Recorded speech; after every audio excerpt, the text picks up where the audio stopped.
Previously, on The Legend of Zelda: A Link to the Past, one of those green statue guys. I don't feel guilty. And so the legend continues. Okay guys, it's time to start Dungeon 2, the Swamp Palace. As you can see, the Swamp Palace has taken on a much different form than it was in the Light World. It seems like it's going to be a lot bigger too. But first, before we do anything... Slim, it is I, Shashi. Objects exist simultaneously in both worlds with similar shapes. If the form of a thing changes, it will affect the shape of its twin in the other world.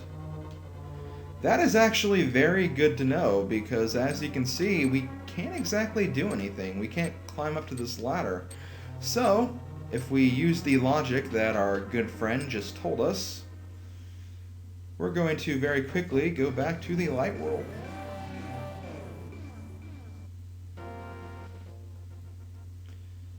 And I'm sure you guys remember this in the Light World. We already got the treasures that were inside, but we want to go back so we can pull this switch again, allowing the water to run out.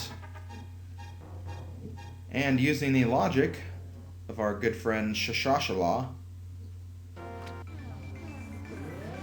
things should actually be a lot different here. And as you can see, the water is actually drained out. So, if we go back inside, yeah, the temple is now filled, which means we can actually start this dungeon.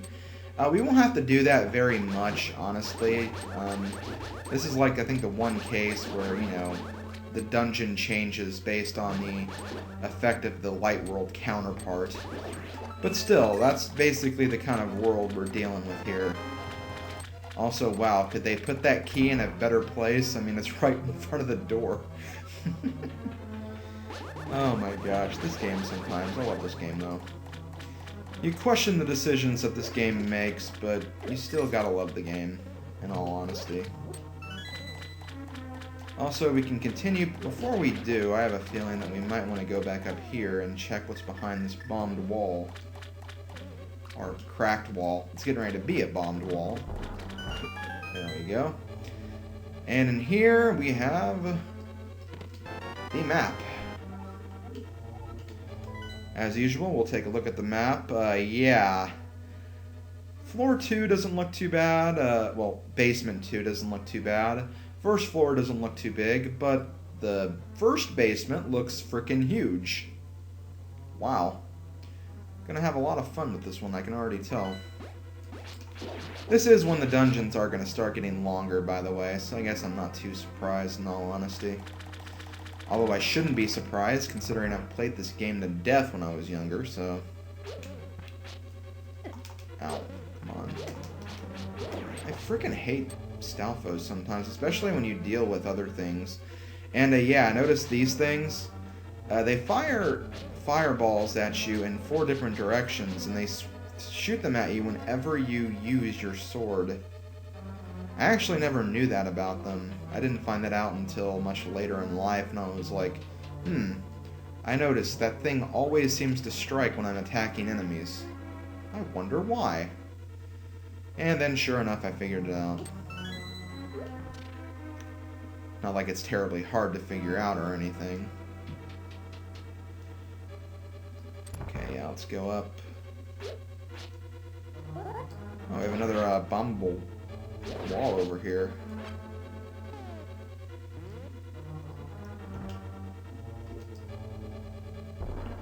What secrets do you hide? Nothing, just bombs and rupees. And yeah, I think I have decided that once I finish this dungeon, I'm probably going to take a visit to the Waterfall of Wishing in the Light World, just so I can get some more arrows and bombs for the capacity to carry more of those, because I have 999 rupees, and I don't think I'll be spending very many more of those rupees, so it's probably a good time to actually spend those on upgrades, so I'll probably do that after this dungeon. Okay, so this is the big room that contains the dungeon item, but we still do not have the boss key yet. Or the big key, whatever you want to call it. So we'll have to go and look for that. I don't think it's in here, but we're gonna go here anyway, because I'd like to get my health back so I can use the sword beams again. Those sword beams really do help.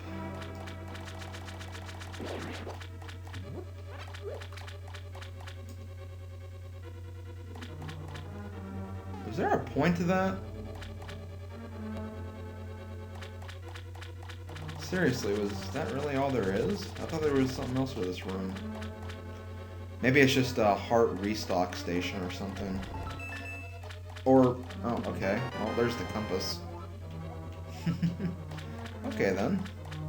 I thought there was something to those rooms. I don't know why it looked so irregular to me at first. Let's go ahead and take a look at the map again. Yeah, that's right. So I'm gonna have to go to the right first.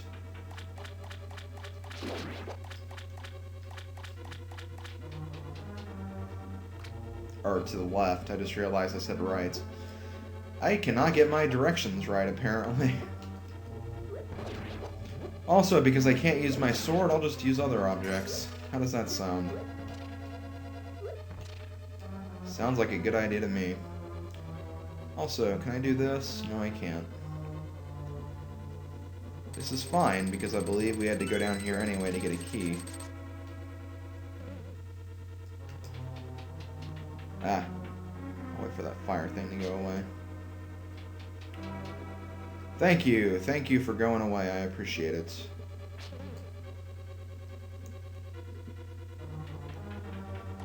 Okay, I think I have to go up here first, although... No, I had to go over there first to get the key, but before I can progress any farther, I will need to go up here. So I can hit this.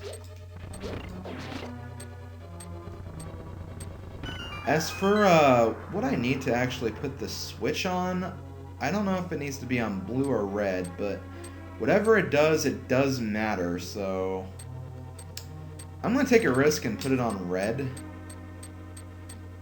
because I believe it'll take the longest to go out this way, so I think it makes the most sense that to progress further, you'd want those to be off, or the red to be off. Just my guess. I mean, we've only seen them blue so far, so that's just my guess anyway. Whenever I do this dungeon, I always forget about what I need to put those switches at, and I end up having to do a lot of backtracking anyway. Here's the hoping that won't be the case here.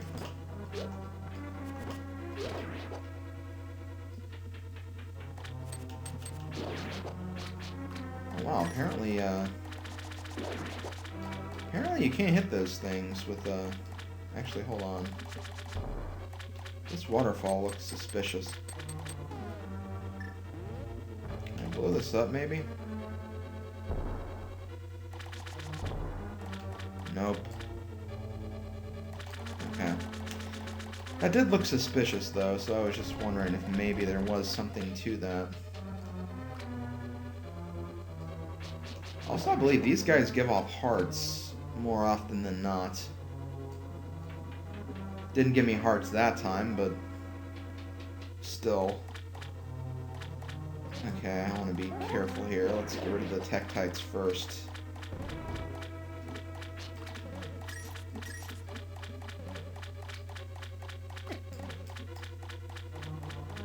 Now, I believe I want to go down here. But I'll check the other pit too, just to be safe. And yeah, sure enough, I was right, thank God. Saved me a lot of time. You know, you could give me a heart, because I'm in more need of that, honestly. And yeah, we got the big key, so now we can open the chest. But before we do, we are going to see what that other chest holds. I believe it's just rupees, though. Yeah, just 20 rupees. That really wasn't worth it.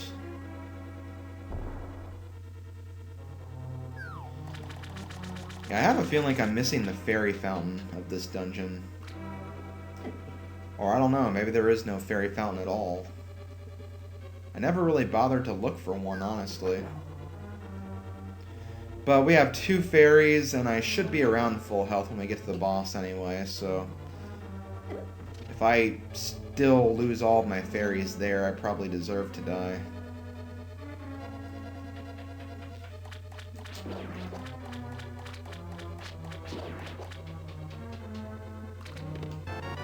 There's the hookshot.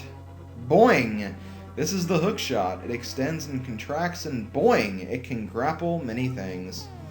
Basically, it's the upgrade to the boomerang. The object that actually pretty much replaces the boomerang. You're never going to really need the boomerang ever again. But yeah, this was actually the first game that introduced the hookshot, so this is where it all started, I believe. And boy, did it have a great beginning, because I freaking love the hookshots. It's just so much freaking fun to use.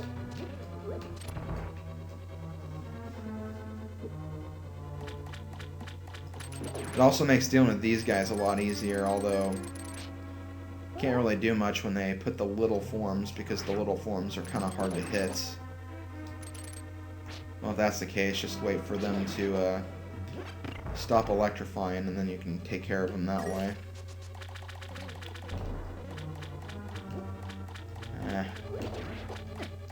Ow. I hate those stupid water bombs. They're like unpredictable as heck. Anyway, we're going to move this statue right here.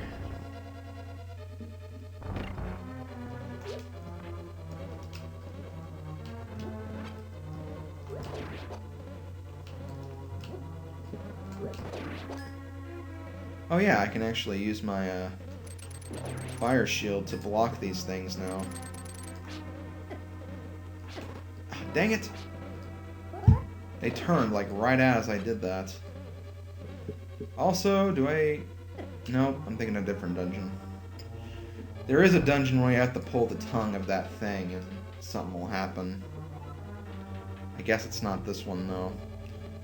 Also, I went the wrong way, of course.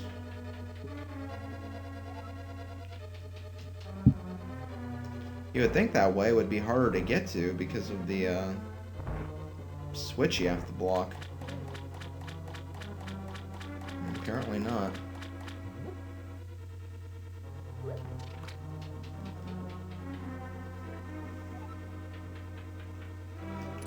Well, no, I can't go this way either. What am I missing? Yeah, this switch, it actually controls the other door, too. I should have realized, my god. Yep, there we go. Also, yes, I'm running very low on health again. Which I do not like that. Thank you. Even one heart can be an assurance sometimes.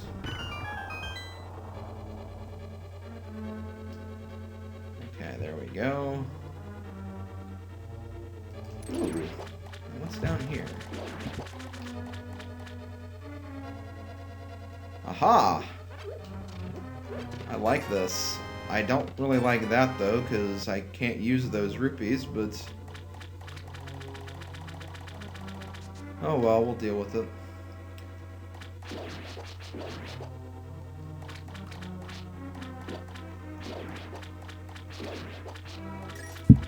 I believe we can actually go inside one of the... Yep, you. And wait, does this lead to the... Yeah, I think it does lead to the end. So before we do that, I want to investigate some of these other waterfalls and just this room in general. Because this room does look kind of suspicious. What's up here? Ooh, I think I found some goodies right here.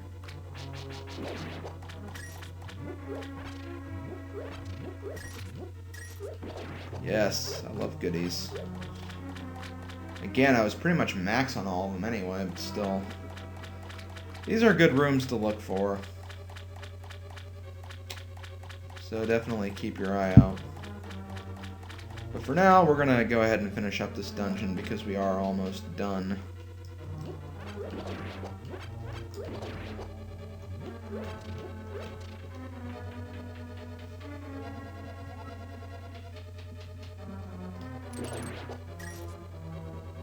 Wait.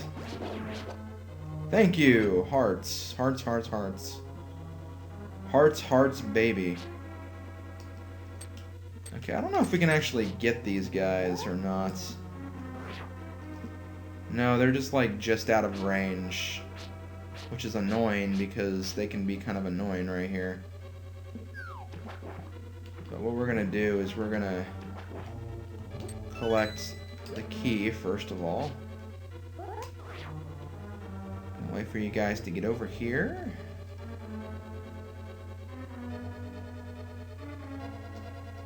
Then jump, swim very quickly. Gonna check out this crack in the wall. Which I believe will give us some more upgrades and such.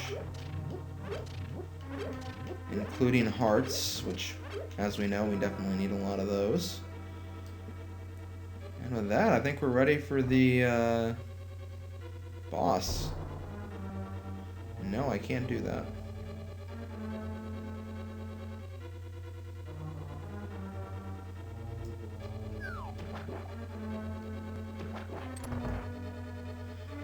Okay, guys, let's do this. Gonna need a hookshot for this. This is Argus. If you guys have actually played The Legend of Zelda: The Majora's Mask, this boss might be kind of familiar. It's not named the same, but it's the same idea, essentially.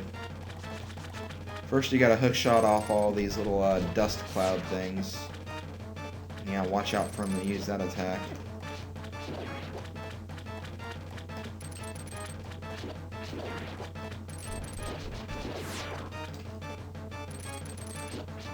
Obviously, since this game came out before Majora's Mask, Wart, which was the boss in Majora's Mask, was obviously based off of this guy, but still though, I do like how they have a similar boss in that game.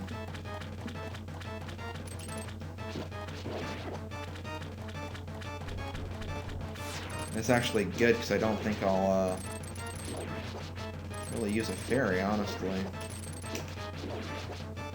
And then when you're done with that, he's going to start the second phase where he basically ricochets off the wall and you have to hit him a few times. He moves pretty fast, so you got to keep your eyes open on where he lands and where he's going. But it's not too bad, honestly.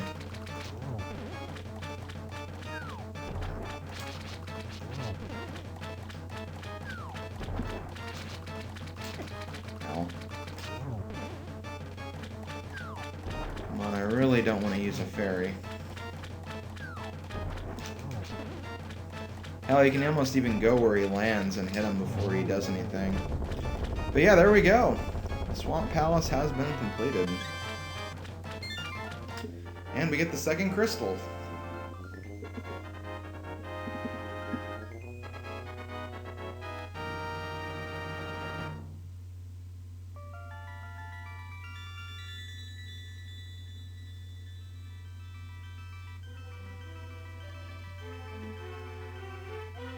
Slim, because of you I can escape from the clutches of the evil monsters. Thank you. The Triforce will grant the wishes of whoever touches it, as long as that person lives. That is why it is hidden in the Golden Land. Only a select few knew of its location. But at some point that knowledge was lost. The person who rediscovered the Golden Land was Ganondorf, the evil thief. Luckily, he couldn't figure out how to return to the Light World. Well, remember that you have magical powers which only the hero can make the most of. There are some other magical warping points like the one you saw on Death Mountain. By using them, you can go between the two worlds and find the evils hidden in the Dark World.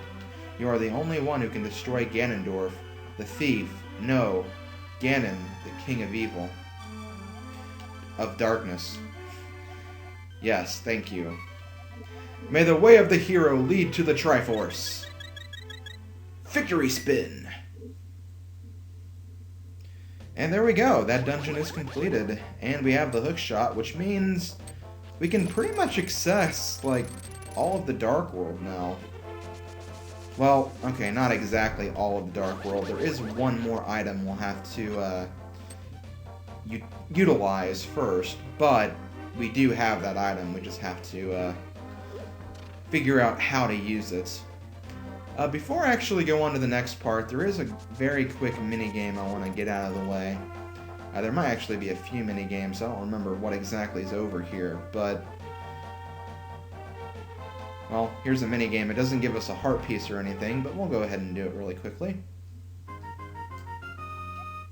Well, howdy, Light Worldler. You look like a straight shooter. Want to try your skill at my shooting gallery? I'll give you 5 shots for 20 rupees. If you're as sharp as I think you are, you stand to rake in the rupees. Yeah, sure, let's do it. So basically what you want to do is you want to hit these targets while avoiding the hands. There we go. And each time you hit one, your multiplier will increase, and that's basically how you do this game. I completely failed, but all I want to do was show it off, so it really doesn't matter. So now that we got that out of the way, let's go over here, because we have the second minigame over here. And unfortunately, this one's a lot more annoying. This was actually where the running game was in the Light World, and now we have a different game. Welcome to the treasure field. The object is to dig as many holes as you can in 30 seconds. Any treasures you dig up will be yours to keep.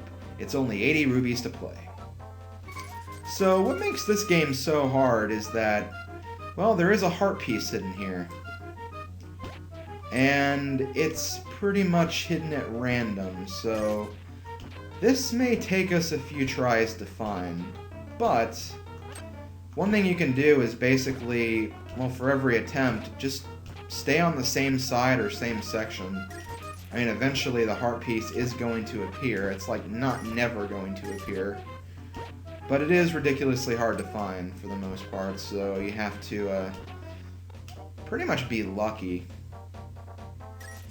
I was not lucky this time, but maybe I can actually be lucky in the future. And yeah, whenever you use, you have to leave the screen and come back. So I'm going to go ahead and cut to my successful attempt, so I'll be right back. Oh, wow. Okay, I actually got it on the second try, so hooray for that. Anyway, there we go. We got the piece of heart, and now we can actually leave this area, and I'm going to go ahead and stretch this video's length out just a little longer, just so I get to the vicinity of the next dungeon. Plus, there's a few heart pieces I want to pick up along the way, so yeah, that's what we're going to be doing next. So let's first make our way back to the area where the pyramid is located. It will take a little bit to get there, but that's okay. I feel like the Dark World is actually smaller than the Light World. I don't know, it seems like it's easier to get to certain locations than, in terms of walking distance, than it is actually to get to, you know, the places in the Light World. I don't know, that might just be me, but that's what it seems like, honestly.